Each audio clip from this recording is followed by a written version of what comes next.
2026 ഏപ്രിലിൽ ഇറാനും അമേരിക്കയും തമ്മിലുള്ള യുദ്ധം താൽക്കാലിക വെടിനിർത്തലിൽ എത്തി നിൽക്കുമ്പോൾ അമേരിക്ക അവകാശപ്പെടുന്ന സമ്പൂർണ്ണ വിജയം എത്രത്തോളം യാഥാർത്ഥ്യമാണെന്ന ചോദ്യം അന്താരാഷ്ട്ര തലത്തിൽ ശക്തമാകുകയാണ്. ഡൊണാൾഡ് ട്രംപ് ഭരണകൂടം സൈനികമായി ഇറാനെ തകർത്തുവെന്ന് പ്രഖ്യാപിക്കുമ്പോഴും ഇറാന്റെ പക്കൽ ഇനിയും 10,000-കണക്കിന് മിസൈലുകൾ ഒളിഞ്ഞിരിപ്പുണ്ടെന്ന പുതിയ കണ്ടെത്തലുകൾ ലോകരാജ്യങ്ങളെ ആശങ്കയിലാഴ്ത്തുകയാണ്. വാഷിംഗ്ടൺ ഇറാന്റെ യഥാർത്ഥ കരുത്ത് കുറച്ചു കാണിച്ചു എന്ന സംശയമാണ് ഇപ്പോൾ ഉയരുന്നത്. ഫെബ്രുവരിയിൽ ആരംഭിച്ച ഓപ്പറേഷൻ എപ്പിക് ഫ്യൂറി വഴി ഇറാന്റെ നാവിക വ്യോമ പ്രതിരോധ സംവിധാനങ്ങളെയും ആയുധ നിർമ്മാണശാലകളെയും നാമാവശേഷമാക്കിയെന്നാണ് പെന്റഗൺ അവകാശപ്പെടുന്നത്. ഇറാന്റെ പരമോന്നത നേതാവ് അലി ഖൊമേനി ഉൾപ്പെടെയുള്ള പ്രമുഖരെ വധിച്ചതും ഇറാന്റെ സൈനിക നട്ടെല്ലൊടിച്ചതായി അമേരിക്കൻ പ്രതിരോധ സെക്രട്ടറി പീറ്റ് ഹെഗ്സെത് പ്രഖ്യാപിച്ചിരുന്നു. 100% വിജയം കൈവരിച്ചുവെന്ന ട്രംപിന്റെ പ്രസ്താവന ആഗോള വിപണിയിൽ താൽക്കാലിക ആശ്വാസം നൽകിയെങ്കിലും സൈനിക വിദഗ്ധർ ഇതിനെ പൂർണ്ണമായും വിശ്വസിക്കുന്നില്ല. പുറത്തുവരുന്ന വിവരങ്ങൾ പ്രകാരം അമേരിക്കൻ വ്യോമാക്രമണങ്ങളെ അതിജീവിച്ച വലിയൊരു മിസൈൽ ശേഖരം ഇറാന്റെ കൈവശം ഇനിയും ബാക്കിയുണ്ട്. പർവ്വതങ്ങൾക്കുള്ളിലെ രഹസ്യ അറകളിലും ഭൂഗർഭ താവളങ്ങളിലും സൂക്ഷിച്ചിരിക്കുന്ന മിസൈലുകളുടെ എണ്ണം 10,000-കണക്കിന് വരുമെന്നാണ് കണക്കാക്കപ്പെടുന്നത്. ഇത് നേരത്തെ പാശ്ചാത്യ രാജ്യങ്ങൾ കരുതിയിരുന്നതിനേക്കാൾ എത്രയോ മടങ്ങ് കൂടുതലാണ്. ഈ ആയുധശേഖരം ഇറാന്റെ സൈനിക പ്രഹരശേഷി ഇനിയും അവസാനിച്ചിട്ടില്ല എന്നതിന്റെ വ്യക്തമായ തെളിവാണ്. ഹോർമുസ് കടലിടുക്കുമായി ബന്ധപ്പെട്ട തർക്കമാണ് ഈ സാഹചര്യത്തിൽ ഏറ്റവും ഗൗരവകരം. ഇറാന്റെ മിസൈൽ ശേഖരം സുരക്ഷിതമാണെങ്കിൽ അമേരിക്കയുടെ വിജയാഘോഷങ്ങൾക്കിടയിലും കടലിടുക്കിലെ കപ്പൽ ഗതാഗതം ഏത് നിമിഷവും തടസ്സപ്പെടാം. മേഖലയിലെ എണ്ണ വിതരണത്തെ നിയന്ത്രിക്കാൻ തങ്ങൾക്ക് ഇനിയും സാധിക്കുമെന്ന സന്ദേശമാണ് ഇത്തരം രഹസ്യ മിസൈൽ താവളങ്ങളിലൂടെ ഇറാൻ നൽകുന്നത്. ഇത് ട്രംപിന്റെ വിജയവാദങ്ങളുടെ വിശ്വാസ്യതയെ തന്നെ ചോദ്യം ചെയ്യുന്നുണ്ട്. പാകിസ്ഥാൻ മധ്യസ്ഥത വഹിക്കുന്ന സമാധാന ചർച്ചകൾ ഇസ്ലാമാബാദിൽ ആരംഭിക്കാൻ പോകുന്ന സാഹചര്യത്തിലാണ് ഈ പുതിയ വെളിപ്പെടുത്തലുകൾ ഉണ്ടായിരിക്കുന്നത്. ചർച്ചകളിൽ ഇറാന് കൂടുതൽ വിലപേശൽ ശേഷി നൽകാൻ ഈ മിസൈൽ കണക്കുകൾ സഹായിക്കും. തങ്ങളെ പൂർണ്ണമായി തകർക്കാൻ അമേരിക്കയ്ക്ക് കഴിഞ്ഞിട്ടില്ലെന്ന് ബോധ്യപ്പെടുത്തുന്നതിലൂടെ കൂടുതൽ അനുകൂലമായ കരാറുകൾ നേടിയെടുക്കാനാണ് ടെഹ്റാൻ ശ്രമിക്കുന്നത്.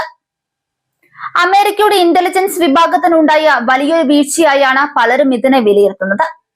ഉപഗ്രഹ നിരീക്ഷണങ്ങളെയും ചാരസംഘടനകളെയും വെട്ടിച്ച് ഇറാൻ ഇത്രയധികം ആയുധങ്ങൾ എങ്ങനെ ഒളിപ്പിച്ചു എന്നത് പാശ്ചാത്യ രാജ്യങ്ങളെ അത്ഭുതപ്പെടുത്തുന്നു. ശത്രുവിന്റെ ശേഷിയെ കുറച്ചു കാണുന്നത് ഏതൊരു യുദ്ധത്തിലും വലിയ അപകടങ്ങൾ വിളിച്ചു വരുത്തും. ഇസ്രയേൽ ഉൾപ്പെടെയുള്ള അമേരിക്കൻ സഖ്യകക്ഷികൾ ഇപ്പോൾ ഈ മറഞ്ഞിരിക്കുന്ന ഭീഷണിയെ ഭീതിയോടെയാണ് നോക്കിക്കാണുന്നത്. ട്രംപ് ഭരണകൂടം രാഷ്ട്രീയമായ നേട്ടങ്ങൾക്ക് വേണ്ടി വിജയവാദം മുഴക്കുമ്പോൾ യാഥാർത്ഥ്യം മറ്റൊന്നാണെന്ന് പ്രതിരോധ വിദഗ്ധർ മുന്നറിയിപ്പ് നൽകുന്നു. ഇറാന്റെ മിസൈൽ പ്രോഗ്രാം പൂർണ്ണമായും പ്രവർത്തനരഹിതമായി എന്ന പെന്റഗണിന്റെ അവകാശവാദം തിരുത്തേണ്ടി വരുമെന്ന് അവർ പറയുന്നു. 10,000-കണക്കിന് വരുന്ന ഷോർട്ട് റേഞ്ച്, മീഡിയം റേഞ്ച് മിസൈലുകൾക്ക് മിഡിൽ ഈസ്റ്റിലെ അമേരിക്കൻ താവളങ്ങളെ ഏതു നിമിഷവും ലക്ഷ്യം വെക്കാൻ സാധിക്കും. അന്താരാഷ്ട്ര വിപണിയിൽ എണ്ണവില നിയന്ത്രിക്കാനുള്ള അമേരിക്കയുടെ നീക്കങ്ങളെയും ഈ സാഹചര്യം ബാധിച്ചേക്കാം. ഇറാൻ പൂർണ്ണമായും കീഴടങ്ങിയെന്ന് കരുതി വിപണിയിലുണ്ടായ ഉണർവ് മിസൈൽ ഭീഷണി നിലനിൽക്കുന്നു എന്ന വാർത്തയോടെ ഇല്ലാതാകാൻ സാധ്യതയുണ്ട്.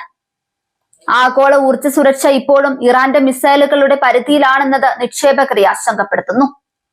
മേഖലയിലെ പ്രോക്സി ഗ്രൂപ്പുകളുടെ നിലപാടും ഈ മിസൈൽ കണക്കുകളുമായി ബന്ധപ്പെട്ടിരിക്കുന്നുണ്ട്.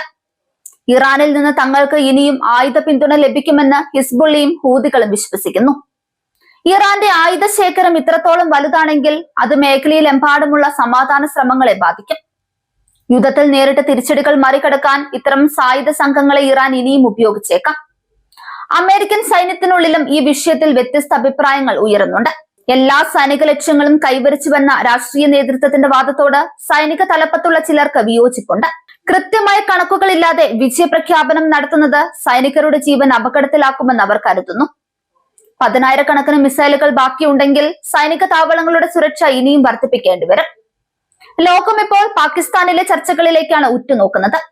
ഈ ചർച്ചകൾക്കിടയിൽ ഇറാന്റെ ഒളിഞ്ഞിരിക്കുന്ന മിസൈൽ ശേഷിയെക്കുറിച്ചുള്ള കൂടുതൽ വിവരങ്ങൾ പുറത്തുവരുന്നത് നയതന്ത്ര നീക്കങ്ങളെ ബാധിക്കും.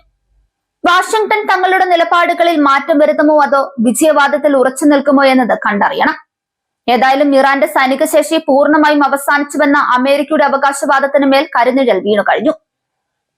ഒരു വലിയ സുരക്ഷാ ഭീഷണി ഇനിയും മേഖലയിൽ ബാക്കിയുണ്ടെന്നത് തർക്കമില്ലാത്ത വസ്തുതയാണ്.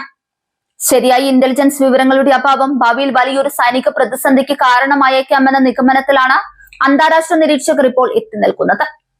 ഇറാന്റെ മറഞ്ഞിരിക്കുന്ന ഭീഷണി ലോകക്രമത്തെ എങ്ങനെ മാറ്റിമറിക്കുമെന്ന് വരും ആഴ്ചകൾ തെളിയിക്കും.